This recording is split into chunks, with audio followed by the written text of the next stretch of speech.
جو بڑی حضرت قربانی مل یہاں جاتی پر ہے۔ ایک سوال بالکل آخری سوال ہے کیونکہ ٹائم پروگرام کا ختم ہو جاتا ہے، ابھی نعت شریف بھی سننی ہے، تو اگر مثال کے طور پر میں آپ کو پیسے دیتا ہوں کہ شاہ صاحب میں بھی چاہتا ہوں کہ وہاں سرکار دو عالم صلی اللہ علیہ وسلم کے نام پر میں چاہتا ہوں کہ مکہ مکرمہ تو میں کرتے ہیں لوگ اگر سینکڑوں لوگ کرتے ہیں، اس میں کوئی شک نہیں، امین بناتے ہیں ٹھیک۔ اور ان کا دل ہوتا ہے کہ یہ آپ جا رہے ہیں تو وہاں پر رسول اعظم صلی اللہ علیہ وسلم کی سنت وہاں پر آپ نے جا کے قربانی کی ہے، تو ہماری طرف سے بھی وہاں پر قربانی ہو جائے، لوگ کرتے ہیں اور امانت لے کر وہاں لوگوں کو کرنی۔ حضرت یہاں پر ہمارا یہ 6 دن کی حج کی جو سیریز ہے، کل کیونکہ 7واں دن ہے اور کل ہم انشاءاللہ العزیز جرنی ٹو مدینہ منورہ جب ہم اپنے ہوٹل سے روانہ ہمارے حجاج ہوں گے مدینہ الرسول کی طرف، تو انشاءاللہ کل وہاں سے گفتگو شروع ہوگی۔ تو ابھی بالکل آخری 1-2 منٹ ہیں، تو میں چاہوں گا کہ یہ حج مکمل ہوا، پھر اگر حج مکمل ہو گیا ہے تو پھر مدینہ الرسول جانے کی کیا پڑی؟ کچھ لوگ کہتے ہیں نا کہ بھئی وہاں جانے کی ضرورت نہیں، حج کے اندر تو وہ آتا ہی نہیں ہے، تو میں چاہوں گا اس پر 2-3 منٹ میں آپ گفتگو جو ہے۔ بسم اللہ الرحمن الرحیم۔ دیکھیے رسول اکرم علیہ الصلوۃ والتسلیم کی بارگاہ کی زیارت کو بھی ایسے ہی فرض قرار دیا جاتا جیسے کہ حج ہے، تو لوگ مجبور ہو کر کے جاتے ہیں، اور اس میں پتہ نہیں چلتا کہ اہل محبت کون ہے جو اپنے دل سے اس بارگاہ سے محبت رکھ کے جاتا ہے، تو اللہ تبارک و تعالیٰ نے اپنے حبیب کی زبان پر اس کو محبت کے اوپر چھوڑ دیا کہ میرے محبوب وہاں اپنی بارگاہ میں تو میں فرض کر کے بلا رہا ہوں، اس کو مجبوراً آنا ہی پڑے گا، اور تیری بارگاہ میں جو میں بلا رہا ہوں تو ان کی محبت کے اوپر چھوڑ دیتا ہوں۔ اب جو تجھے ماننے والا ہے، تیرے دل اپنے دل میں تجھے جگہ دیا ہے، وہ تو چاہے گا کہ میں اس بارگاہ میں پہلے حاضری دوں اور پھر ادھر آؤں، اور جو جس کے دل میں ہی کمی ہوگی تو پھر وہ بہانہ بنا کر کے بھاگ جائے گا، تو اس طریقے سے لوگوں کا نفاق ظاہر ہو جائے گا۔ تو یہ محبت والوں کی محبت اور نفاق والوں کے نفاق کو اللہ نے اس کو اپنی رائے کے اوپر چھوڑ کر کے ظاہر فرما دیا۔ مولانا نے بہت اچھی بات کی ہے، بہت ہی شاندار بات کی ہے، ایمان تازہ ہو گیا۔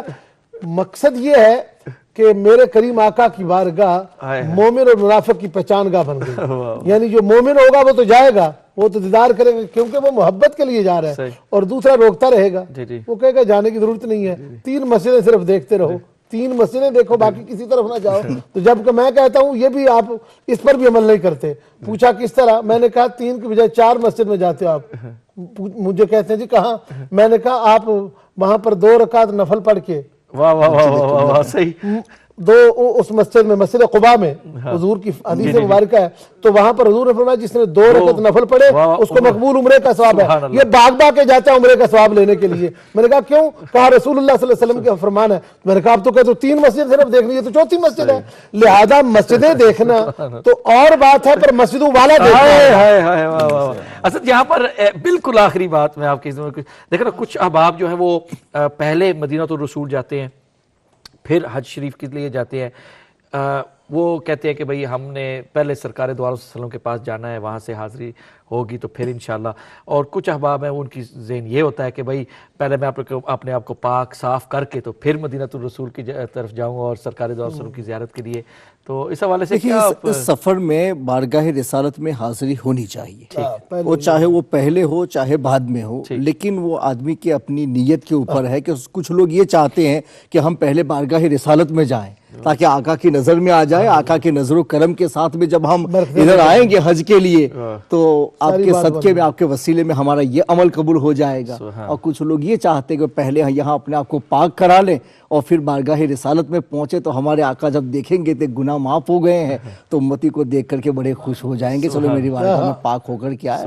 بہرحال اس سفر میں حاضری بارگاہ رسالت کی ہونی چاہیے، اور ہمارے علماء نے سو قریب واجب کے قرار دیا ہے۔ ساری کتابوں میں آپ پہلے سے لے کے آج تک کی کتابوں میں دیکھ لو، یہ پتہ نہیں کہ یہ جو ابھی نکلے ہیں بدعتی لوگ وہ کس طریقے کی باتیں کر رہے ہیں۔ میں نے ساری کتابوں کو پڑھا ہے، اگلی کتابوں کو ہمارے ائمہ کی، تو ان سب میں ان لوگوں نے قریب واجب کے لکھا ہوا کہ بارگاہ رسالت کی حاضری قریب واجب ہے، اور ان لوگوں نے اپنی کتاب میں لکھا ہے کہ کوئی بارگاہ رسالت کا ارادہ کر کے گھر سے نکلتا ہے تو ہر قدم اس کا گناہ کے اندر جاتا ہے۔ جملہ بہت اچھا بولا کہ بدعتی لوگ کہاں سے، یہ اصل بدعتی۔ ماشاءاللہ جی، بہت شکریہ، جزاکم اللہ خیر۔ میں اپنے دونوں مہمانوں کا دل کی آتھا گہرائیوں سے شکریہ ادا کرتا ہوں کہ ماشاءاللہ پچھلے 6 دنوں سے ایک دن ابھی باقی ہے، یاد رکھیے گا، کل شام انشاءاللہ ہم آپ کے سامنے حاضر ہوں گے اور جرنی ٹو مدینہ انشاءاللہ پارٹ 7 اور آخری پارٹ ہوگا. لیکن آج یہ 6 دن جو ہم نے الحمدللہ آپ کے سامنے یہ حج کا پورا نقشہ کھینچا اور الحمدللہ آپ کو وہ باتیں بتائیں شاید آپ کے علم میں بھی نہ تھیں لیکن آپ کے علم کے اندر اضافہ ہوا.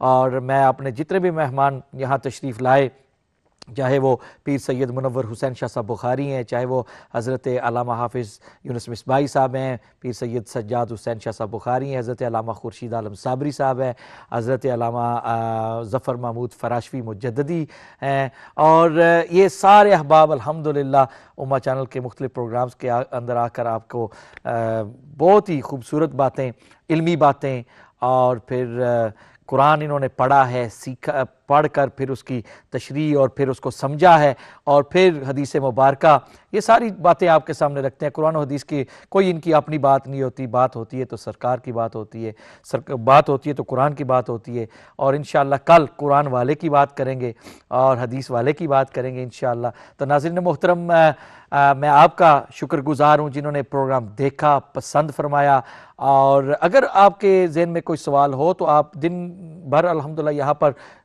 کوئی نہ کوئی ہمارا عالم دین یہاں پر موجود ہوتے ہیں, آپ کال کر کے انشاءاللہ اپنے سوال جو ہیں وہ انشاءاللہ پیش کر سکتے ہیں. ہم نے اپنی طرف سے پوری کوشش کی ہے امہ چینل نے کہ آپ کے سامنے وہ باتیں رکھیں جو الحمدللہ بالکل نئی باتیں ہیں, جیسے شاہ صاحب نے آپ کو پچھلے 3 دنوں میں الحمدللہ بتائیں, اور بے حد آپ کا شکریہ ادا کرتے ہیں ایک مرتبہ پھر جن احباب نے کالز کی. ان کی کالز کی وجہ سے کچھ ایسے سوالات الحمدللہ سامنے آئے اور میں نے اپنے مہمانوں سے ان کے جوابات لیے اور سب کے علم کے اندر الحمدللہ بہت زیادہ اضافہ ہوا. بہت شکریہ, جزاکم اللہ خیر. ابھی ہم چلتے ہیں حافظ ناصر محمود صاحب کی طرف اور انشاءاللہ وہ انہی کے اس نعت شریف کے دوران ہی ہمارا جو پروگرام ہے انشاءاللہ اختتام پذیر ہو جائے گا. بہت شکریہ ایک مرتبہ پھر, جزاکم اللہ, والسلام علیکم ورحمۃ اللہ وبرکاتہ. جی ماشاءاللہ بات چل نکلی ہے مدینے کی, تو مدینے والے کی بات, اتنا اچھا موضوع چھیڑا ماشاءاللہ علماء کرام نے. تو ان کی اجازت سے سرکار دو عالم صلی اللہ علیہ وآلہ وسلم کو جو ماننے والے ہیں ان کا کیا عقیدہ ہے سرکار کے بارے میں, اس نعت میں پیش کروں گا. اور اس نعت سے پہلے 2 دوڑے ہیں جو سید آل رسول بیٹھے ہیں میرے سامنے, تو یہ ایک بہت بڑی مطلب ہوگی کہ اگر ان کا ذکر نہ کیا جائے جن کے صدقے میں سب کچھ ہمیں ملا ہے, تو وہ دوڑے پڑھ کے میں ساتھ ہی نعت جو ہے وہ شروع کر دوں گا.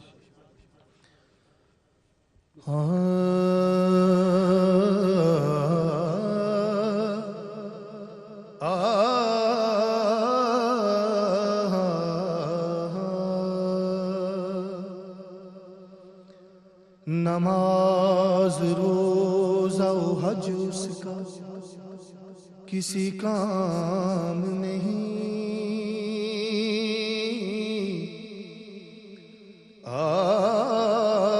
نماز روزہ و حج اس کا کسی کام نہیں, جس کو آل محمد کا احترام نہیں. علی کو ماننے والا ہی علی کو ماننے والا ہی خاص مومن ہے, اور جہنمی ہے وہ جس کا علی امام نہیں. شاہ صاحب آپ کی نظر کہ اسلام فقط جود و سخائے بطول ہے, کردار فاطمہ ہی تو دین رسول ہے. ان کو اگر نہ مانو گے وارث رسول کا, تو یہ جان لو کہ سر کو جھکانا فضول ہے. لوکاں دے زمانے تے